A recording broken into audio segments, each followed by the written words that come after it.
Dear Chartered Accountants, working professionals, and students in the domains of Indian auditing, accounting, and the tax and regulatory space, welcome to podcast of Fca Deepak Rao, a practicing Chartered Accountant. Daily news and updates for 3rd November 2023.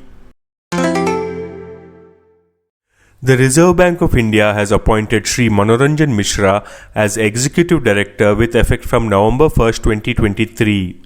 Prior to being promoted as ED, Shri Mishra was serving as Chief General Manager in the Department of Regulation.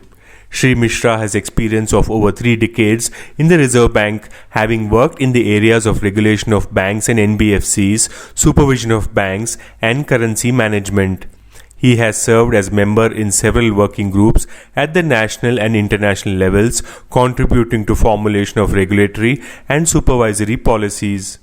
As Executive Director, Shri Mishra will look after number 1, Enforcement Department, number 2, Risk Monitoring Department, number 3, Department of External Investments and Operations. Shri Mishra is a postgraduate in Economics and MBA in Banking and Finance. He also holds a master's degree in Finance and Financial Regulation from Aston Business School, UK. In recent weeks, the goods and service tax regime in India has been extending its reach to encompass various entities, including online gaming firms and even the nation's largest insurance companies. These developments have sent shock waves through the Indian corporate world as numerous notices have been issued for past matters, not just recent transactions. One striking example is Maruti Suzuki, the renowned automobile manufacturer, which was served a demand notice on September 29, 2023, amounting to a substantial Rs 2,160 crore. This demand relates to the fiscal year 2019-20, reflecting the extensive scope of the GST enforcement. Similarly, the Life Insurance Corporation of India, a government-owned behemoth in the insurance sector, received an astounding notice requiring them to pay Rs 36,844 crore for the collection of GST dues along with penalties and interest. This development has not been isolated, as several other insurance companies have also found themselves ensnared in the GST net earlier in the year. These developments underscore the government's commitment to enforcing GST regulations and ensuring that businesses comply with tax requirements even for past fiscal years.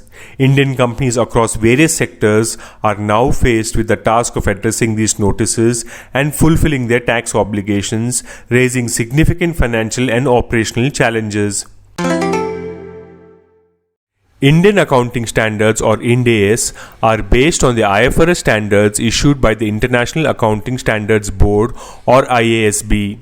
In this regard, it may be noted that IFRS standards are being issued or revised by the IASB from time to time. As part of convergence with IFRS standards, Ind AS may be issued or revised corresponding to the IFRS standards.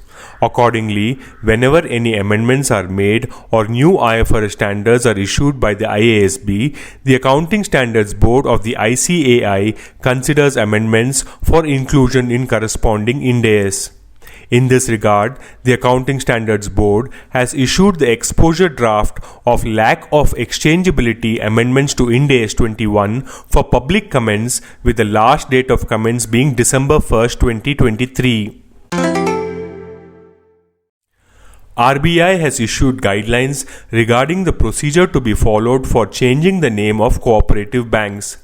Accordingly, cooperative banks desirous to change their names must approach Department of Supervision of concerned regional office of RBI for grant of a no objection certificate, clearly stating the reasons for such change. Further, approval of the general body of bank must be mandatory when submitting such request to RBI.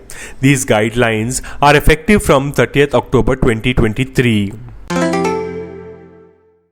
In addition to the methods listed for achieving minimum public unit holding requirements under Para 21.2 of Chapter 21 of the Master Circular for InvITs dated July 6, 2023, The SEBI has now introduced an additional method for privately placed InvITs in order to achieve minimum public unit holding, that is, issuance of units through preferential allotment.